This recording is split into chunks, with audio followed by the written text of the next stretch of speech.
കൃഷ്ണ, അഹിംസയല്ലേ പരമപ്രധാനമായിട്ടുള്ളത്? പിന്നെ എങ്ങനെ ഞാൻ ഹിംസ ചെയ്യും? എൻ്റെ ബന്ധുമിത്രാദികളാണ് എൻ്റെ മുന്നിലിരിക്കുന്നത്. ആരാണോ ആ പൂജ ചെയ്യിക്കണേ അയാളാണ് എന്ത് ചിക്കനെ കൊല്ലാൻ പ്രേരിക്കുന്നത്. അപ്പൊ അയാളാണത് കഴിക്കേണ്ടത്. നമ്മളൊരു മൃഗത്തെ ഹിംസിച്ചാൽ, ഇപ്പൊ മൃഗബലിയൊക്കെ പറയുന്ന കുളാർണവതന്ത്രം തന്നെ വേണത്. ഒരു പശുവിന് എത്ര രോമമുണ്ടോ, നിവാസേ നരകേ ദിനാനി പശു രോമഭീന. ആ പശുവിന്, ആ മൃഗത്തിന് എത്ര, പശു എന്ന് പറഞ്ഞാൽ കിടക്കുന്ന പശുവല്ല, മൃഗം. ആ മൃഗത്തിന് എത്ര രോമമുണ്ടോ അത്രയും കാലം നരകത്തിൽ കഴിയേണ്ടി വരുന്നതാണ് കുളാർണവമാണ്. ബ്രഹ്മമുഖ ജാതമാണ് വേദങ്ങൾ. തന്ത്രങ്ങൾ എന്ന് പറഞ്ഞാൽ ശിവമുഖ ജാതമാണ്. ബ്രഹ്മാവിന്റെ 4 മുഖത്തുനിന്ന് ഋഗ്വേദം, സാമവേദം, യജുർവേദം, അഥർവവേദം എന്നുള്ള 4 വേദങ്ങൾ ഉണ്ടായി എന്ന് പറയാം. അത് വൈദിക പാരമ്പര്യമാണ്. എല്ലാ ഹിന്ദുക്കളും വേദപാരമ്പര്യമുള്ളവരല്ല, ചാതുർവർണ്ണ വ്യവസ്ഥയെ അംഗീകരിക്കുന്നവരുമല്ല. ബാബാജി, എനിക്ക് തോന്നുന്നു ബാബാജി ഈ വെജിറ്റേറിയൻ ആകണമെന്ന് നിർബന്ധം പിടിക്കാത്ത ആളും എന്നാൽ നോൺ വെജ് കഴിക്കുന്നതിനോട് എതിർപ്പ് പറയാത്ത ആളുമാണ്. അങ്ങേക്ക് എന്താണ് ഇതെല്ലാം ആർഷഭാരത സംസ്കാരത്തിൻ്റെതായ വിവിധങ്ങളായ തലങ്ങളാണ്. അപ്പോൾ അങ്ങേക്ക് എന്താണ് അതിൽ പറയാനുള്ളത്? ഒന്ന് അങ്ങ് അത് പറഞ്ഞപ്പോൾ തന്നെ ഒരു പ്രമാണം, അങ്ങേക്ക് ചോദ്യം തന്ന ആൾ തന്നെ പറഞ്ഞത് അഹിംസോ പരമോ ധർമ്മ എന്നൊരു വാക്കാണ് അങ്ങ് അതിൽ പറഞ്ഞത്. ഞാനത് പറഞ്ഞു തെറ്റിച്ചു. അല്ല, അപ്പോൾ അഹിംസോ പരമോ ധർമ്മ എന്നുള്ളതിനെക്കുറിച്ച് മഹാനായ വീരസവർക്കർ അദ്ദേഹത്തിൻ്റെ ഭാരതത്തിൻ്റെ 6 സുവർണ കാലഘട്ടം എന്ന് പറയുന്ന പുസ്തകത്തിൽ പറഞ്ഞിട്ടുണ്ട്. ഈ അഹിംസോ പരമോ ധർമ്മ എന്ന് പറഞ്ഞ അഹിംസയാണ് സനാതനത്തിൻ്റെ അല്ലെങ്കിൽ ഹൈന്ദവീകതയുടെ പരമമായ ധർമ്മം എന്ന് തെറ്റിദ്ധരിച്ചത് കൊണ്ടുണ്ടായത് നൂറ്റാണ്ടുകളോളം അടിമയായി കഴിയേണ്ടി വന്നൊരു ജനസമൂഹമാണ് ഹൈന്ദവ. കാരണം ഒരു വാക്കെടുക്കുമ്പോൾ അതിൻ്റെ മറുകഷ്ണം മുറിച്ചു കളയാൻ പാടില്ല. അഹിംസ പരമോ ധർമ്മ സത്യമാണ്. അടുത്ത വരി എന്താണ്? വൈദീ ഹിംസ ഹിംസാ ന ഭവതി. വേദപരമായ ഹിംസ അഹിംസയാണ്. എന്താ വേദപരമായ ഹിംസ? അവിടെ ഇന്ന കാര്യത്തിന് ഇന്നത് ചെയ്യാമെന്നുണ്ട്. ഭഗവത്ഗീതാകാരൻ സംസാരിക്കുന്ന വിഷയം തന്നെ ഭൗതികാർത്ഥത്തിൽ, സ്പിരിച്വലായിട്ട് മറ്റൊരു വീക്ഷണം ഉണ്ടാകുമ്പോൾ ഭൗതികമായി അർജുനനോട് പറയുന്ന, അർജുനൻ ചോദിക്കുന്നത് തന്നെ ഇതാണ്. കൃഷ്ണ, അഹിംസയല്ലേ പരമപ്രധാനമായിട്ടുള്ളത്? പിന്നെ എങ്ങനെ ഞാൻ ഹിംസ ചെയ്യും? എൻ്റെ ബന്ധുമിത്രാദികളാണ് എൻ്റെ മുന്നിലിരിക്കുന്നത്. ഇവരെയൊക്കെ കൊന്നുകൊണ്ട് എനിക്ക് എന്ത് നേടാനാണ് കൃഷ്ണ എന്ന് ചോദിക്കുമ്പോൾ ഭഗവാൻ പറയുന്നത് തന്നെ എന്താണ്? നീ ക്ഷത്രിയനാണ്, നിന്റെ ധർമ്മത്തിൽ നീ പ്രവർത്തിക്കണം. ഇപ്പം നേരത്തെ തന്നെ പറഞ്ഞു, പലിശയ്ക്ക് കൊടുക്കുന്ന ബ്രാഹ്മണന്റെ കാര്യം പറഞ്ഞു. ബ്രാഹ്മണൻ പലിശയ്ക്ക് കൊടുക്കാൻ കഴിയില്ല, കാരണം ബ്രാഹ്മണന്റെ ലക്ഷണങ്ങളിൽ പലിശ വിധാനം ഇല്ല. എന്നാൽ വൈശ്യന് പലിശയ്ക്ക് കൊടുക്കാം. അപ്പോൾ ഏതെങ്കിലും ഒരു യോനിയിൽ പിറന്നതുകൊണ്ട് ബ്രാഹ്മണൻ എന്ന് അവകാശപ്പെടുന്നത് അത് ജന്മസിദ്ധാന്തത്തിന്റെ ഭാഗമാണ്.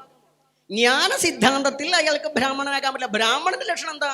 ജ്ഞാനിയായിരിക്കണം, ബ്രഹ്മബോധം ഉണ്ടായി. ബ്രഹ്മബോധം എന്ന് പറഞ്ഞാലും ഇപ്പൊ നമ്മൾ പറയുന്ന വിഷയം, ഇപ്പോൾ കൗളോ മലബാരത്തിലെ സമ്പ്രദായങ്ങൾ പറയുമ്പോൾ ചിലപ്പോൾ തോന്നും അത് ബ്രാഹ്മണ്യമല്ലല്ലോ തോന്നും. അത് തെറ്റാണ്. നിങ്ങൾ ഏത് വഴിയെ സഞ്ചരിച്ചാലും ബ്രാഹ്മണ്യല്ല. ഇപ്പൊ അവിടെ പൂജ നടക്കുന്നുണ്ട്, ആ സിസ്റ്റം ബ്രാഹ്മണ്യ പൂജ അല്ലെങ്കിൽ ബ്രാഹ്മണ പൂജ തെറ്റാണ്. അത് റൂട്ടാണ്. അപ്പുറത്ത് നിങ്ങൾ കാനാടിക്കാവിൽ പോകുമ്പോൾ അവിടെ ഒരു സിസ്റ്റം കാണും, അതും ബ്രാഹ്മണ്യവും ബ്രാഹ്മണമൊന്നും അല്ല, അത് റൂട്ടാണ്. റൂട്ടിലൂടെ സഞ്ചരിച്ച് എത്തുന്നതാണ് ഈ പറയുന്ന ബ്രാഹ്മണ്യം എന്ന് പറഞ്ഞ നിങ്ങളെ അവസ്ഥ. അത് കൗളന്മാര് കൗളൻ എന്ന് പറയും. ഈ കൗളൻ എന്ന് പറഞ്ഞാൽ കള്ളുംകോഴി അങ്ങനെയൊന്നും അല്ല. കൗളൻ എന്ന് പറഞ്ഞാൽ ബ്രാഹ്മണൻ എന്നതിൻ്റെ മറ്റൊരു വാക്കാണ് കൗളൻ എന്ന്. പക്ഷെ ശിവശക്തി മേളനം യോഗഭോഗാത്മകമായി ആനന്ദതലത്തിൽ വർത്തിക്കുന്നവൻ ആരോ, കുലം എന്ന് പറഞ്ഞാൽ ശക്തി, അകുലം എന്ന് പറഞ്ഞാൽ ശിവൻ, ഇത് രണ്ടും മേളിച്ചാൽ ആനന്ദം, ശിവാനുഭൂതി അല്ലെങ്കിൽ ശിവാനന്ദം ഇതുണ്ടാകും. അതുള്ളവനെ കൗളൻ എന്ന് വിളിക്കും. പക്ഷെ ആ പേരൊന്നും സുപരിചിതമല്ല. അപ്പൊ ഇവിടെ അഹിംസ പരമോ ധർമ്മ എന്ന് പറഞ്ഞാൽ അഹിംസപരമായ ധർമ്മമാണ്. പക്ഷെ വേദഹിംസ അഹിംസയാണ് നമ്മൾ പറയുന്നതല്ല. ഭഗവാൻ ശങ്കരാചാര്യ സ്വാമികൾ ബ്രഹ്മസൂത്രം ഭാഷ്യം രചിക്കുന്ന സമയത്ത് ജൈമിനീയമായിട്ട് കർമ്മസിദ്ധാന്തത്തിൽ അപ്പുറത്ത് നിൽക്കുന്ന വാദത്തെ ഖണ്ഡിക്കാൻ വേണ്ടിയിട്ട് അദ്ദേഹം ഈ വൈദിക ഹിംസയെ കുറിച്ച് കൊണ്ട് വേദത്തിൽ ഹിംസ വിധിച്ചിട്ടുണ്ട്. പലപ്പോഴും ആളുകൾ പറയേ ഹിംസ ചെയ്തോ എന്ന് പറയുന്ന വേദത്തിൽ തന്നെ ഹിംസ അരുതേ എന്നും പറയുന്നുണ്ടല്ലോ. 2 കാര്യങ്ങൾ എങ്ങനെ വേദത്തിൽ വരും? ഇത് വേദത്തിൽ മാത്രമല്ല, ബ്രഹ്മമുഖ ജാതമാണ് വേദങ്ങൾ. തന്ത്രങ്ങൾ എന്ന് പറഞ്ഞാൽ ശിവമുഖ ജാതമാണ്. ബ്രഹ്മാവിന്റെ 4 മുഖത്തുനിന്ന് ഋഗ്വേദം, സാമവേദം, യജുർവേദം, അഥർവവേദം എന്നുള്ള 4 വേദങ്ങൾ ഉണ്ടായി എന്ന് പറയാം. അത് വൈദിക പാരമ്പര്യമാണ്. എല്ലാ ഹിന്ദുക്കളും വേദപാരമ്പര്യമുള്ളവരല്ല, ചാതുർവർണ്ണ വ്യവസ്ഥയെ അംഗീകരിക്കുന്നവരുമല്ല. ചാതുർവർണ്ണ വ്യവസ്ഥയെ അംഗീകരിക്കാത്ത ആളുകളെയാണ് പഞ്ചമർ, അവർണർ എന്നൊക്കെ വിളിക്കുന്നത്. താണവർ എന്നുള്ള അർത്ഥമൊന്നുമില്ല. അത് ശിവമുഖജാതമായിട്ടുള്ള തന്ത്രമാണ് അവർ ഉപയോഗിക്കുന്നത്. ഒത്തിരി തന്ത്രങ്ങളുണ്ട്, 64 തന്ത്രങ്ങളുടെ വിവിധ ശാഖകളാണ്. അപ്പൊ ആ രീതിയിൽ നോക്കുമ്പോൾ ഇവിടെ എന്താണ് ഈ പറയുന്ന ഈ ബ്രഹ്മമുഖത്ത് വൈദികമായ ദർശനങ്ങൾ പോലെയല്ല താന്ത്രികമായ ദർശനങ്ങളുള്ളത്. അപ്പൊ അവിടെയും തന്നെ കർമ്മ സിദ്ധാന്തത്തിൽ അതിന്റെ ഗ്രന്ഥങ്ങളിൽ ടെക്സ്റ്റുകളിൽ ഫോളോ ചെയ്യുന്ന വൈഷ്ണവം ഒഴിച്ചു മറ്റുള്ളതിലെല്ലാം ശൈവത്തിലും ശാക്തയത്തിലും ഹിംസ ചെയ്യാൻ പാടില്ല എന്ന പ്രമാണമുണ്ട്. ഹിംസ ചെയ്തോ എന്നും പറയുന്നുണ്ട്. 2 വാക്ക. ഇത് പുറത്തു നിന്ന് ഈ ടെക്സ്റ്റ് വായിച്ചാലോ പുറത്തു നിന്ന് നിങ്ങൾ യൂട്യൂബിൽ കണ്ടാലോ കൺഫ്യൂഷൻ വരും. കാര്യം എന്താണ്? ഭാരതീയമല്ല ലോകത്തുള്ള എല്ലാ ആത്മീയ ദർശനങ്ങളും ഒരു ഗുരുവിലൂടെ തന്നെ മുന്നോട്ട് പോയി പഠിക്കണം. അല്ല നമുക്ക് വെറുതെ ഉപദേശം കേട്ടാൽ മതിച്ച ഒരാളിൽ നിന്ന് കേൾക്കാം. നിങ്ങൾക്ക് ബോധ്യം വേണം. നിങ്ങൾക്ക് ബോധ്യം വേണമെങ്കിൽ നിങ്ങളിപ്പോൾ ചായ കുടിച്ച, ഞാനൊരു ചായ കുടിച്ച് മധുരം ഉണ്ടെന്ന് പറഞ്ഞു കഴിഞ്ഞാൽ നിങ്ങൾക്ക് വേണമെങ്കിൽ വിശ്വസിക്കാം. പക്ഷെ നിങ്ങൾക്ക് ബോധ്യം വരണമെങ്കിൽ നിങ്ങൾ അതേ ചായ കുടിക്കണം. അതേ ചായ കുടിക്കണം. അതിന് സിസ്റ്റം ഉണ്ട്. വെറുതെ എല്ലാ ചായ ഉണ്ടാക്കിയ സിസ്റ്റം ഉണ്ട്. എല്ലാ ചായ ഒരുപോലല്ല. ചായക്കട മാറി മാറി ഒന്ന് കയറി നോക്കുന്നുണ്ട്. അപ്പൊ ഇത് പറഞ്ഞ ആത്മീയമായിട്ട് അനുഭവം ഉണ്ടാകണമെങ്കിൽ ആ ദർശനം പറയുന്ന വിധാനത്തിൽ ഗുരുവിനോട് ചോദ്യം. അപ്പൊ കൗളത്തെക്കുറിച്ച് കൗളശാസ്ത്രം, കുലാർണവ തന്ത്രം എന്നാണ് കൗളത്തിന്റെ ആത്യന്തിക ടെക്സ്റ്റ്, ആധികാരിക ടെക്സ്റ്റ്. ആ ടെക്സ്റ്റിൽ ഭഗവാൻ പരമശിവൻ പറയുന്നത് ഒരു കൗള സമ്പ്രദായം പിൻപറ്റുന്ന കുലാരാധന, കുലദൈവ സാധന ചെയ്യുന്ന ആളുകൾ ഒരിക്കലും മറ്റൊരു സമ്പ്രദായ ഗുരുവിൽ നിന്നോ മറ്റൊരു ആചാര്യനിൽ നിന്നോ ഉപദേശം സ്വീകരിക്കരുത്. അത് മഹാപാപാണെന്നാണ്. എന്താ കാര്യത്തിൽ കൺഫ്യൂഷൻ വരും. ഇപ്പൊ തന്നെ നമുക്ക് ചുറ്റും ഇരിക്കുന്ന ആചാര്യന്മാർ അവരുടെ ദർശനം പറയുന്നേ. ആ ദർശനം ഉള്ള ആളുകളോട് പോയിട്ട് നിങ്ങൾ വീട്ടിൽ കാളിക്കും ചാത്തനും കൊടുക്കുന്ന ആളുകൾ പോയിട്ട് ഇപ്പൊ സീമാജിയോടോ ഗുരുജിയോടോ പോയിട്ട് ചോദിക്കണം. ശരി വെച്ചാൽ അവരല്ലാന്ന് തന്നെ പറയുള്ളൂ. അവരുടെ ദർശനം അതാണ്. അപ്പൊ അവിടെ നിങ്ങൾ എന്തുകൊണ്ട് ആരോട് ചോദിക്കണം? നിങ്ങളുടെ ദർശനത്തിലുള്ള ഗുരുവിനോട് ചോദിക്കണം. അപ്പോൾ നിങ്ങൾക്ക് എന്റെ ക്ലാരിഫിക്കേഷൻ കിട്ടും. എന്തുകൊണ്ട് ഒരു ചോദ്യമുണ്ട്. എന്തിനു ചോദിക്കണം? ചോദിച്ചു പോകണം. ഉപനിഷത്തുകാരന്റെ പോലെ അവിടെയാണ് ഈ ഹിംസ ചെയ്യണമെന്ന് പറയുമ്പോൾ, അല്ല ഹിംസ ചെയ്യരുതേ എന്ന് പറയുമ്പോൾ ഹിംസിച്ചോളൂ എന്നും പറയാൻ കാരണം അവിടെയാണ്. എന്തിനു വേണ്ടി? ദേവകാര്യാർത്ഥം ദ്വിജകാര്യാർത്ഥം ഭാനാണ്.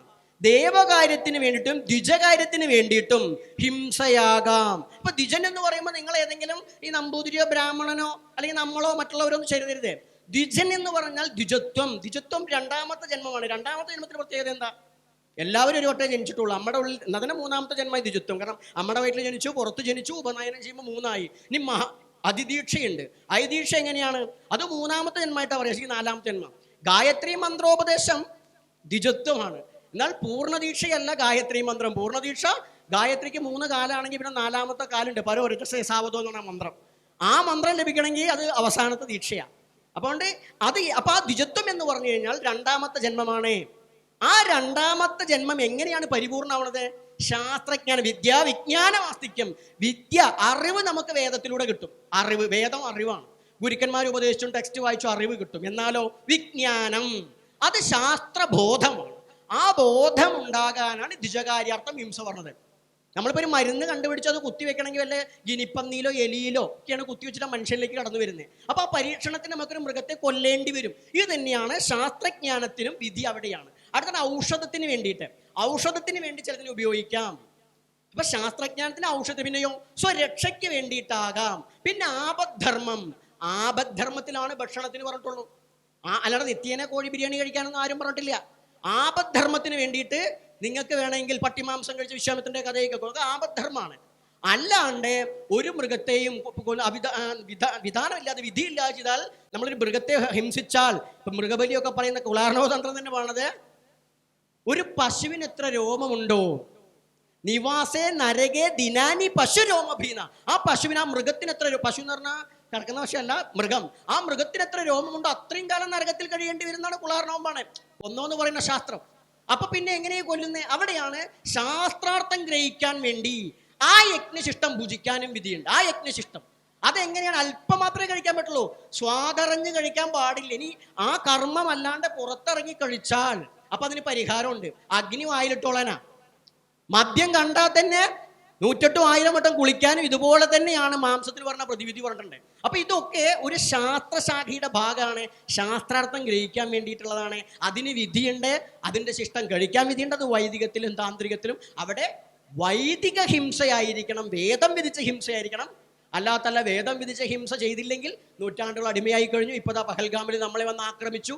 നമ്മൾ കരുതാണ് അഹിംസയാണ് പരമമായ ധർമ്മം. ശരി, പാകിസ്ഥാൻ തീവ്രവാദികൾ നമ്മളെ വന്നിട്ട് മതം ചോദിച്ച് എന്തെങ്കിലും ഒന്ന് ചെയ്യട്ടെ എന്ന് പറയുമ്പോൾ അഹിംസയല്ലേ പരമധർമ്മം? നമുക്ക് മിലിറ്ററിക്കാരെന്തിനാ? അവിടെയാണ് അഹിംസ എല്ലായിടത്തും ഉള്ളതല്ല എന്ന് വീരസവർക്കർ പറയുന്നുണ്ട്. വീരസവർക്കർ മാത്രമല്ല, ഭഗവാൻ കൃഷ്ണനും രാമനും എല്ലാവരും രാമനും രാവണനോട് ഉപദേശിച്ച് അവസാനം ആയുധം എടുക്കുന്നുണ്ട്. എന്താണ്? അപ്പം മൃഗത്തിനോടായാലും മൃഗങ്ങളായാലും നിങ്ങൾക്ക് പാവം അല്ലേ മൃഗം എന്ന് നിങ്ങൾ ചോദിക്കും. ആ മൃഗം മറ്റുള്ളതിൻ്റെയും എന്തിൻ്റെയും ശത്രുക്കളാണെന്ന് സ്വയം വിചാരം ചെയ്യാം. ഒരു കോഴി, നിങ്ങൾ പറയും കോഴി പാവമല്ലേ? ഒരു പുഴുവിനെ സംബന്ധിച്ച്, ഒരു ഉറുമ്പിനെ സംബന്ധിച്ച്, ഒരു പഴുതാരയെ സംബന്ധിച്ച് കോഴി വില്ലനാണ്. ആ പറയുന്ന പഴുതാര പ്രാർത്ഥിക്കില്ലേ? അപ്പൊ അത് നേടിക്കൊടുക്കാൻ അതിനേക്കാൾ ശക്തിയുള്ള ഒരാൾ വരണ്ടേ? അങ്ങനെ ഇതൊരു സൈക്കിളാണ്. അതാണ് പ്രകൃതി നിയമം, പ്രപഞ്ച നിയമം. ഇവിടെ എന്താണ്? ഒരു യോഗിയെ സംബന്ധിച്ച് കൗളമാർഗമാണ് പാപ പുണ്യ ഫലം ഹത്വ ജ്ഞാന ഗഡ്ഗേന യോഗവിത്ത്. ഈ സമ്പ്രദായ പ്രകാരം ജ്ഞാനി യോഗിയായി കഴിഞ്ഞാൽ പാപത്തിൻ്റെയും പുണ്യത്തിൻ്റെയും കണക്കെടുക്കുന്ന ആളുകളേ അല്ല, അതൊന്നും ചിന്തിക്കുന്നേ ഇല്ല. എന്താണ്? ബ്രഹ്മാർപ്പണം ബ്രഹ്മഹവിർ ബ്രഹ്മാഗ്നോ ബ്രഹ്മണാഹുതം ബ്രഹ്മൈവധേന ഗന്ധവ്യം ബ്രഹ്മകർമ്മസമാധിനാം. കഴിക്കുന്നതും കഴിക്കപ്പെടുന്നതും എല്ലാം പോകുന്നതും ഒക്കെ ബ്രഹ്മം തന്നെയാണ്. അഹം ബ്രഹ്മാസ്മി ശിവോഹം. അതുകൊണ്ട് ആ സങ്കല്പമാണ്. ബാബാജി, വളരെ സന്തോഷം. ഈ ബാബാജി പറഞ്ഞ ഈ പ്രമാണങ്ങളിൽ നേരെ വിപരീതമല്ലേ നടക്കുന്നത്? അതായത് ഒരു കാളി ഉപാസകൻ കേരളത്തിൽ നിന്നുള്ള ആളാണെന്ന് വെച്ചോളൂ. അദ്ദേഹം പ്രശസ്തമായ കവളമാർഗവും ശാക്തേയ മാർഗവും നടക്കുന്ന കൽക്കത്തയിലെത്തുന്നു. കൽക്കത്തയിലെ വളരെ ഫേമസ് ആയിട്ടുള്ള ഒരു കാളി മന്ദിരത്തിൽ പോയി കഴിഞ്ഞാൽ ചിക്കൻ കഴിച്ചേ പറ്റൂ. സോ അപ്പോൾ ഇവിടുത്തെ ഗുരു ഉപദേശപ്രകാരം പൂർണ്ണമായിട്ടും ചിക്കൻ കറി കഴിക്കരുതെന്ന് വിശ്വസിച്ച് പോകുന്ന ഒരാൾ അവിടെ പ്രസാദത്തിന് വേണ്ടിയല്ല, വഴിപാട് സമർപ്പിച്ചിട്ട് കമ്പൽസറി കഴിക്കണമെന്നൊരു സംഭവം പറയുന്നുണ്ട്. അപ്പോൾ ഇത് എവിടെയാണ് ഈ പറയുന്ന എല്ലാം ഒന്നിച്ച് നിൽക്കുക? ഈ കൗളമാർഗ ടെക്സ്റ്റിൽ പറഞ്ഞേക്കുന്നതും ആചാരപ്രകാരം കുറച്ച് കഴിക്കാമെന്നുള്ളതാണ്, പക്ഷെ കുറച്ചല്ലല്ലോ പോകുന്നത്. ഒന്ന് പറയാമോ? ഓക്കെ. അപ്പോൾ ഇത് എന്താ വെച്ചാൽ നിങ്ങൾ ബംഗാളിൽ എവിടെയാ ക്ഷേത്രത്തിന്റെ? കൽക്കത്തയിലെ വളരെ പ്രശസ്തമായ ക്ഷേത്രമാണ് കളി ക്ഷേത്രം. കൽക്കത്തയിലല്ല, എവിടെയാണെങ്കിലും ശരി, ഒരാളെ നിർബന്ധിച്ചൊരു ഭക്ഷണം കഴിപ്പിക്കുക എന്ന് പറഞ്ഞു കഴിഞ്ഞാൽ അത് ധർമ്മവിരുദ്ധമാണ്. ഇന്ത്യൻ ഭരണഘടനാ പ്രകാരം അത് ഏറ്റവും വലിയ തെറ്റാണ്. അതൊക്കെയാണ് വലിയ പ്രശ്നം.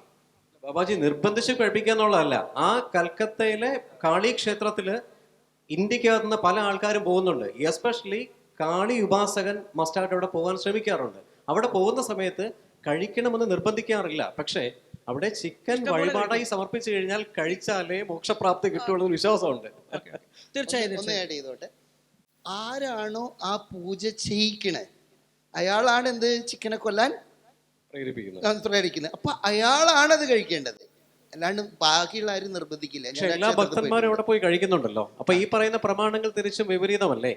ഇതെന്താണെന്ന് അറിയോ? ഓരോ കുലത്തിനും ഓരോ ധർമ്മമുണ്ട്. അപ്പോൾ അദ്ദേഹം പറഞ്ഞു, ഞാൻ സോറി കേട്ടോ, ഇതൊരു കളി ഉപാസനേൻ്റെ ഇത് വന്നുകൊണ്ട് പറഞ്ഞാണ്. എവിടെയാണോ നമ്മൾ ജനിച്ചു വീഴുന്നത്, അതിലെന്താണോ ആചരിക്കണത്, ആ ഭക്ഷണമാണ് നിങ്ങളുടെ ഈശ്വരന് കൊടുക്കേണ്ടതെന്നാണ്.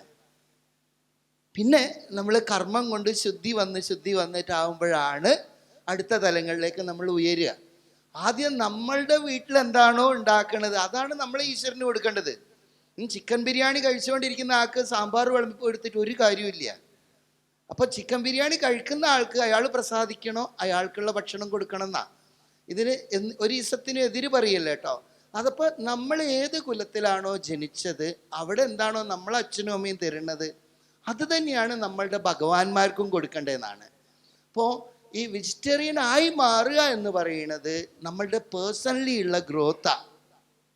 അപ്പോൾ നേരത്തെ പറഞ്ഞ ഈ സാധനയിലൂടെയും മെഡിറ്റേഷനിലൂടെയൊക്കെ നമ്മളെന്താണ് ശൂദ്രനായിട്ടുള്ള ജനിച്ച ഒരാൾ കർമ്മം കൊണ്ട് ബ്രഹ്മജ്ഞാനം നേടുക എന്ന് പറയും. അതായത് അപ്പം നമ്മളെന്താണ് കർമ്മശുദ്ധിയൊക്കെ വന്ന് നമ്മളെന്താ അതിനനുസരിച്ച് മാറും. വിവേകാനന്ദ സ്വാമികൾ ഒരു സിമ്പിളായിട്ടുള്ളൊരു സംഭവം പറഞ്ഞിട്ടുണ്ട് കേട്ടോ. നിങ്ങൾ ഒരു കാഴ്ച ബംഗ്ലാവ് പോകുക, ആദ്യം നിങ്ങൾ പോകേണ്ടത് സിംഹത്തിൻ്റെ കൂട്ടിൻ്റെ അടുത്താണ്. എങ്ങനെയാണ് സിംഹം? അസ്വസ്ഥമായ മൃഗം, ഒന്നെങ്കിൽ അങ്ങോട്ടും ഇങ്ങോട്ടും നടക്കുന്നുണ്ടാവും, അല്ലെങ്കിൽ ചത്തമാരി കിടക്കുന്നുണ്ടാവും. സിംഹം എന്താ കഴിക്കുക? That's all. ഇനി നിങ്ങൾ പോകേണ്ടത് ആനയെ തളച്ചിട്ട സ്ഥലത്തേക്കാണ്. എത്ര വലിയ മൃഗം, പക്ഷേ എത്ര ശാന്തം. ഇതാണ് ഭക്ഷണത്തിൻ്റെ ഡിഫറൻസ്. അപ്പോൾ ഇതിൽ ഏതാകണം എന്നുള്ളത് നമ്മൾ വളർത്തിയെടുക്കേണ്ടതാണ്. എന്താണ് എന്നുള്ളത് നിങ്ങൾ ഏത് കുലത്തിലാണോ ജനിച്ചത് അതിനനുസരിച്ചാണ്.